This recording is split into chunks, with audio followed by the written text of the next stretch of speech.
Good morning guys, chemistry class में आपका स्वागत है।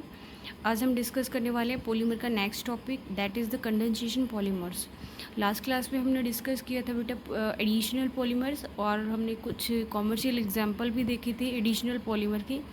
साथ में हमने ये डिस्कस भी किया था कि additional polymers are three types. First one is the free radical, second one is the cationic, third one is the anionic. Mechanism आप लोगों के फ्री रेडिकल का सिलेबस में है, so you have to stress that point. Review के लिए मैं बताना चाहूँ, free radical reaction generally takes place in presence of sunlight, और reaction complete in three steps. First one is the chain initiation step, second is the chain propagation step, and third is the chain termination step. You have to also learn the name of initiator and the name of terminator also. तो अब देखिए condensation polymer. Condensation polymer, the basic identification of the condensation polymer is they have two different monomer units। यानी कि condensation polymer को first view के अंदर identify करने की जो कंडीशन होती है वो ये होती है कि there must be two types monomer. While additional polymer में हमने क्या देखा था, there must be unsaturation, either में भी डबल बॉन्ड और ट्रिपल बॉन्ड। कि एडिशनल पॉलीमर को आइडेंटिफाई करने का एक ही तरीका होता है कि उसके अंदर डबल या ट्रिपल बॉन्ड प्रेजेंट होनी चाहिए, जबकि जो कंडेंसेशन पॉलीमर होता है उसको आइडेंटिफाई करने का तरीका है कि जो मोनोमर यूनिट्स हैं वो क्या होनी चाहिए, डिफरेंट होनी चाहिए। फिर in different monomer units different functional group must be present. As the functional group you can found NH2OH COH। 12th standard पे आपको इससे एक्स्ट्रा कोई भी फंक्शनल ग्रुप नहीं मिलेगा।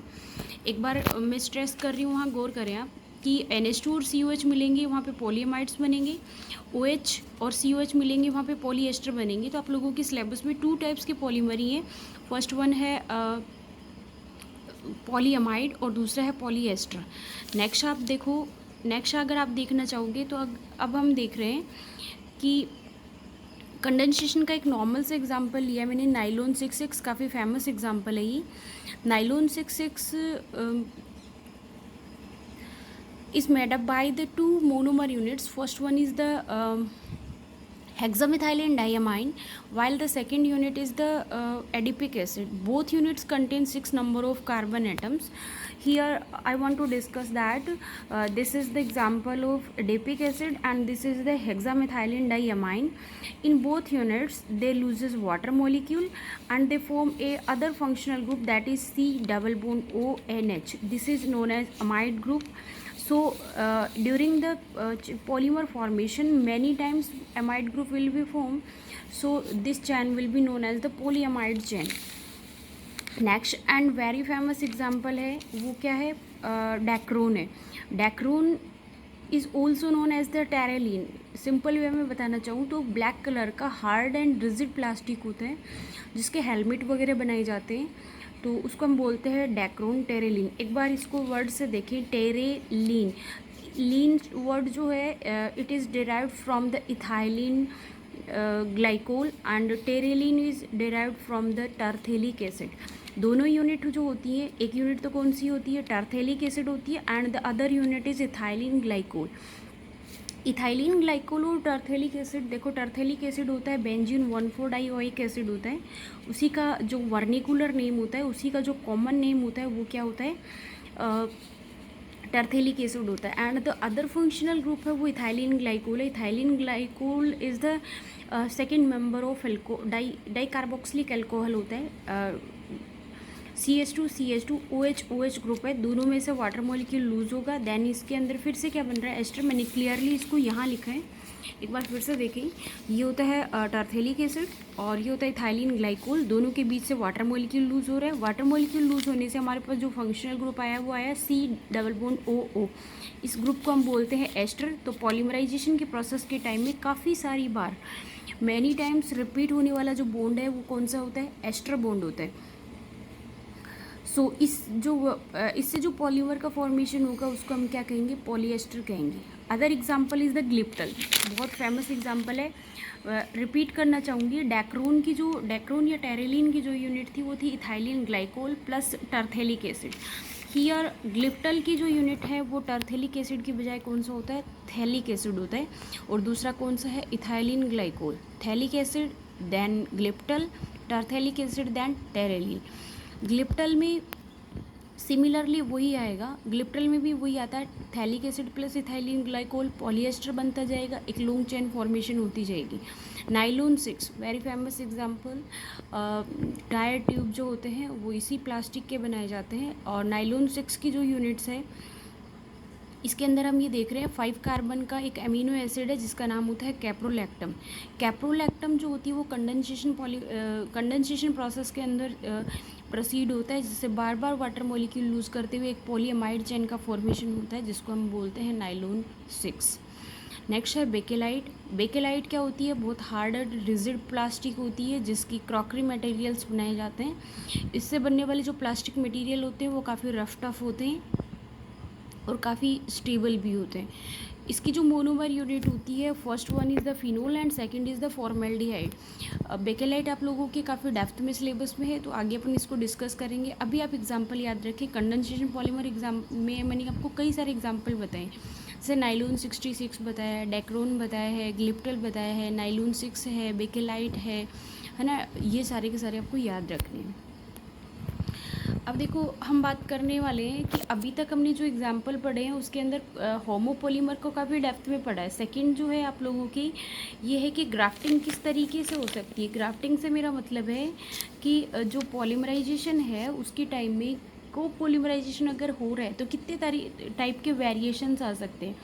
कोपोलीमराइजेशन में पर्टिकुलर एग्जाम्पल तो आप लोगों के नहीं है, पर आपको मैनर देखने कि कितने टाइप के मैनर से ये जो पॉलीमराइजेशन होता है वो हो सकता है, या फिर अरेंजमेंट कितने टाइप का हो सकता है। तो देखिए फर्स्ट होता है रैंडम। रैंडम का मतलब होता है इरेगुलेशन। इरेगुलेशन का मतलब ये होता है कि किसी भी चीज़ को पढ़ने के बाद भी अगर हम कोई भी पर्टिकुलर लॉ नहीं लगा पाएँ देन उसको बोलते हैं रैंडम।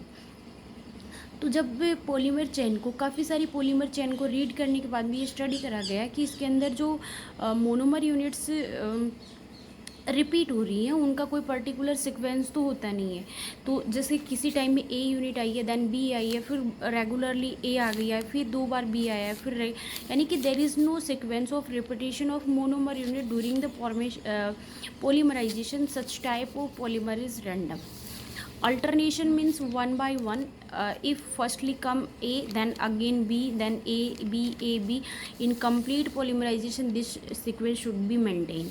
नेक्स्ट होता है ब्लॉक पॉलीमर। ब्लॉक पॉलीमर का मतलब होता है एक ब्लॉक किससे रिपीट हो रहा है, ए से, सेकंड बी से, थर्ड ए से, देन बी से, यानी अल्टरनेशन का एक लार्जर फॉर्म जिसके अंदर ग्रुप ऑफ मोनोमर यूनिट्स का रिपीटेशन होता है 1 by 1, देन उसको हम बोलते हैं ब्लॉक।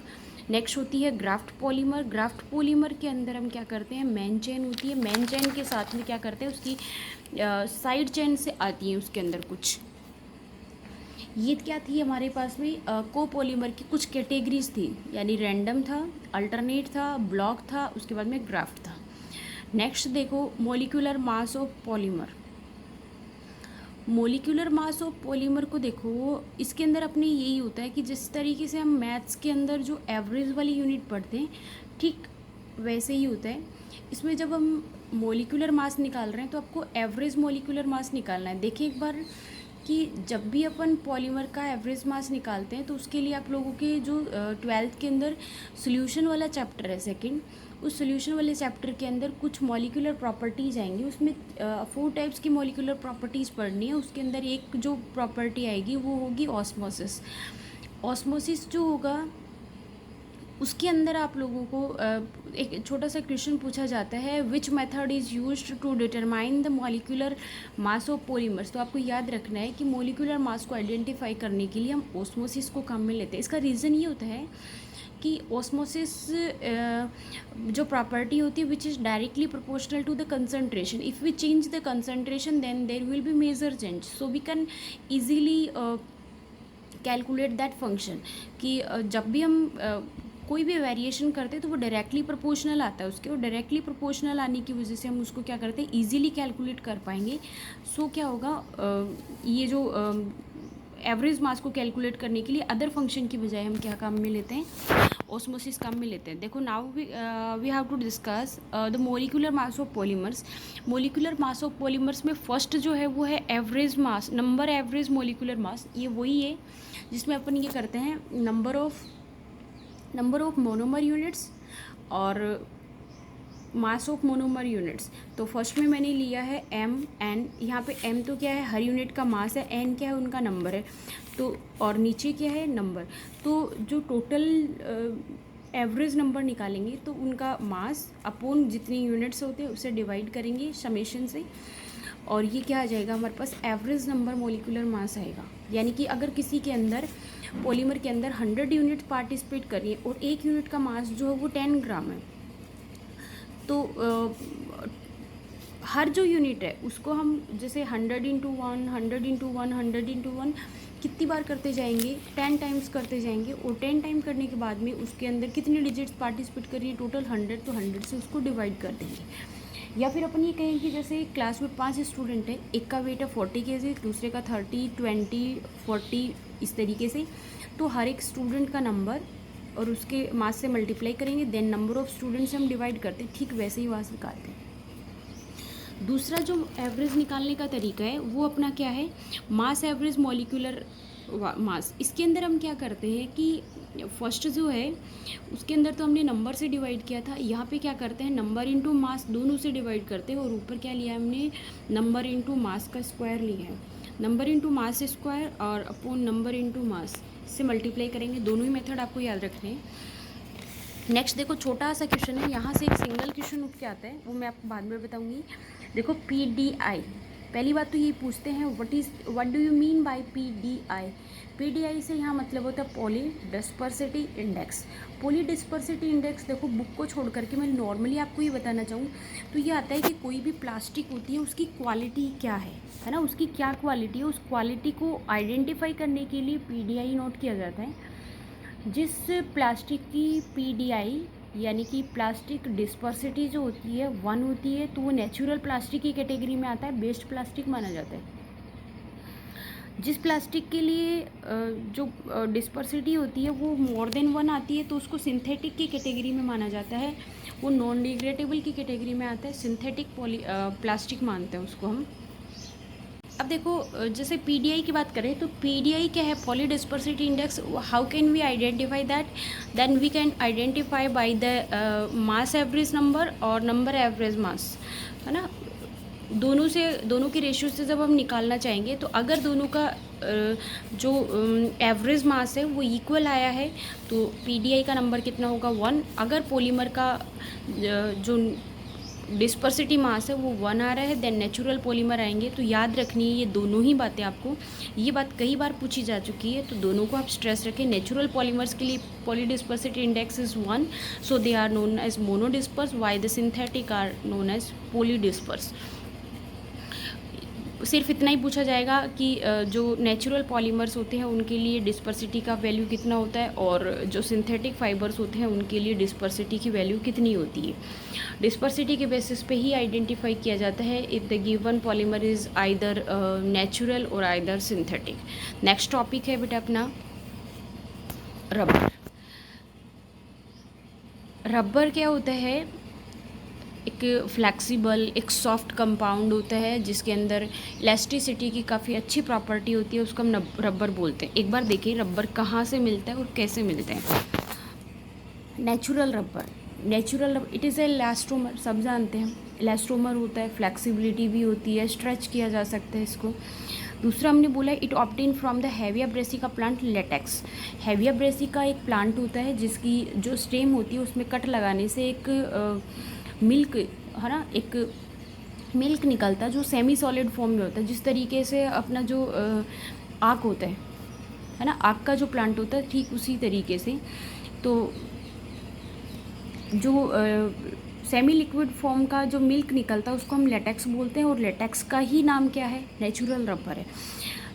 जब तक वो सेमी लिक्विड फॉर्म के अंदर है तब तक वो यूज़फुल नहीं होता है। जब उसको ड्राई कंडीशन में किया जाता है तो वो रिजिड हो जाता है, काफ़ी ब्रिटल नेचर का हो जाता है, हाथ लगाते ही बिखर जाता है। तो ब्रिटल होने की वजह से वो यूज़फुल नहीं रहता है।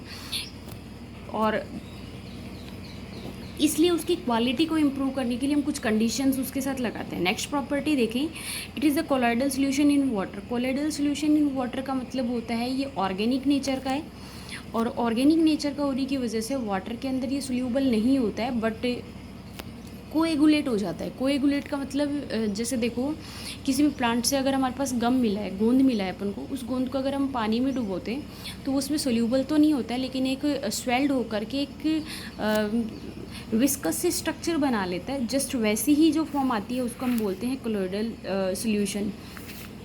Soluble in organic solvent, common सी बात है, जब वाटर में सोल्यूबल नहीं है, ऑर्गेनिक नेचर का है, तो ऑर्गेनिक सॉल्वेंट्स में तो सोल्यूबल होगा ही होगा।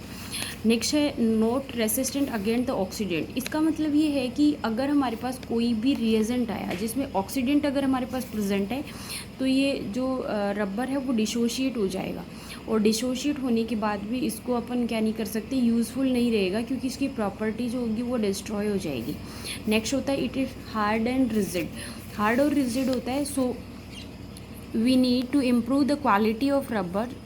और रबर की क्वालिटी को इम्प्रूव करने के लिए हम क्या करते हैं, इसको 2 to 3% सल्फ़र कंटेंट के साथ हीट करवाते हैं। सल्फ़र कंटेंट के साथ हीट करवाने की जो प्रोसेस होती है that is known as vulcanization. Vulcanization से क्या होगा, रबर के अंदर काफ़ी क्वालिटी इम्प्रूव होती है। अब देखें, सबसे पहली बात आती है कि अगर आपसे ये पूछ लिया जाए कि what is the monomer unit of natural rubber, तो आप याद रखेंगे आइसोप्रीन जो होती है ना, the polymer of isoprene is known as natural rubber. ये बुक की लैंग्वेज है। पोली आइसोप्रीन, आइसोप्रीन होता है 2 methyl buta 1,3 diene. UPSC name isoprene का क्या होता है, 2 मिथाइल ब्यूटा 1,3 डाइईन होता है। ये इसका स्ट्रक्चर है। जब हम इसको रिपीट करेंगे तो एक बार गौर से देखिए, यहाँ से और यहाँ से बॉन्ड क्रैक होगा, एक रेडिकल एक रेडिकल, यहाँ से बॉन्ड क्रैक होगा, रेडिकल रेडिकल, जब दो रेडिकल पास में आएंगे दोनों के बीच में डबल बॉन्ड बन जाएगा। यहाँ वाला रेडिकल फ्री है, यहाँ वाला रेडिकल फ्री है, तो ये और ये इसके थ्रू आगे किसी से ऐड होते जाएंगे, तो ये वाली वैकेंसी और ये वाली वैकेंसी वैकेंट हो गई है। ये दोनों मिल करके डबल बॉन्ड बना रही है। nth यूनिट जब आपस में ऐड होंगी तो नेचुरल रबर का फॉर्मेशन हो जाएगा। इस नेचुरल रबर के टाइम में अगर मोनोमर यूनिट का सीक्वेंस इस तरीके से हुआ कि जो लार्जर ग्रुप है वो सेम साइड आता जा रहा है, और जो स्मॉलर ग्रुप है एच है एच है एच है, जो स्मॉलर ग्रुप है वो सेम साइड आ रहा है, तो हमने ज्योमेट्रिकल आइसोमेरिज्म में 11th में ये पढ़ा है कि जब दो कार्बन एटम अगर डबल बॉन्ड से अटैच हों और उनके ऊपर अटैच ग्रुप अगर डिफरेंट हो, या फिर अपन ने जो कोऑर्डिनेशन केमिस्ट्री है उसमें भी पढ़ा है एक बार पहले कि अगर लार्जर ग्रुप सेम साइड हो that compound is known as cis form, और अगर अपोजिट साइड हो तो उसको हम क्या कहते हैं, ट्रांसफॉर्म कहते हैं। एक बार ये भी देख लें, इसमें लार्जर ग्रुप नीचे की साइड है, डाउनवर्ड है, इसमें अपवर्ड है, इसमें अगेन डाउनवर्ड है, तो ये कंडीशन कैसी है कंपाउंड की, ट्रांसफॉर्म। और ये कंडीशन कैसी है इसकी, cis form. The cis form of isoprene is known as natural rubber. बहुत इंपॉर्टेंट बात है यहाँ से कि नेचुरल रबर में जो आइसोप्रीन की सीरीज़ होती है वो किस फॉर्म में होती है, सिस फॉर्म में होती है, while the trans form of isoprene is known as gutta percha. कि जो ट्रांसफॉर्म होती है उसको हम गट्टा पार्चा कहते हैं, और जो सिस फॉर्म होती है उसको हम क्या कहते हैं, नेचुरल रबर कहते हैं। अब देखिए आप बेटा, हमने काफ़ी सारा ये देख लिया है, क्लासिफिकेशन भी काफ़ी सारा देखा है। इसके अंदर देखो मैं एक बार आपके लिए बाकी चीज़ें ही रिपीट कर देती हूँ। नेक्स्ट जो आएगा उसको वल्कनाइजेशन की प्रोसेस किस तरीके से होती है, काफ़ी सारे कॉमर्शियल एग्जांपल्स हैं, उनको किस तरीके से स्टडी करना है। तो एक बार ये देखिए, मैंने वीडियो की क्वालिटी को इम्प्रूव करने का ट्राई किया है। आप लोग इसको बार बार देखते रहें, और जिन स्टूडेंट्स को डाउट आता है वो अपनी टेक्स्ट बुक से इसको मैच करते जाएं, और फिर भी अगर कोई सोल्यूशन नहीं मिलता है देन क्लास के अंदर ही ये डिस्कस हो पाएगा। और वीडियो जब तक नहीं समझ में आए तब तक उसको आप बार बार देखते जाएं। नोट्स साथ में प्रिपेयर नहीं करें, पहले फ्रेशली वीडियो को देखें, या फिर पहले फ्रेशली नोट्स प्रिपेयर करें, उसके बाद ही आप क्या करेंगे, इसको सुनते जाएंगे, टेक्स्ट बुक से पढ़ते जाएंगे। और थ्योरेटिकल चैप्टर मेरे हिसाब से वैसे कोई इसमें प्रॉब्लम नहीं आनी चाहिए। मैंने जो अपना लेंदी मटेरियल है लाइक फिज़िकल है, ऑर्गेनिक है, कुछ अच्छे टॉपिक्स जो इनऑर्गेनिक के हैं वैसा कोई टॉपिक उठाने की कोशिश नहीं करिए। जस्ट थ्योरेटिकल चैप्टर है, अगर हम क्लास में फेस टू फेस पढ़ते तो भी इसी मीन में पढ़ी जाती है। और वेटेज के हिसाब से भी ऐसा नहीं है कि कम है चैप्टर, काफ़ी इजी है। जस्ट इसके अंदर आप मोनोमर यूनिट्स को याद रखेंगे और सबसे इम्पॉर्टेंट है इसका क्लासिफिकेशन। क्लासिफिकेशन को अगर आप क्या करोगे, क्लासिफिकेशन को अगर आप बार बार लिख कर के याद करेंगे, रिटन वर्क जितना करेंगे उतना ही याद रहेगा। क्लासिफिकेशन में कौन सा पॉलीमर किस कैटेगरी में आता है, बस यही बात इतनी इम्पॉर्टेंट है और इसमें ऐसा कुछ नहीं है। थैंक्स बेटा, हैव ए नाइस डे।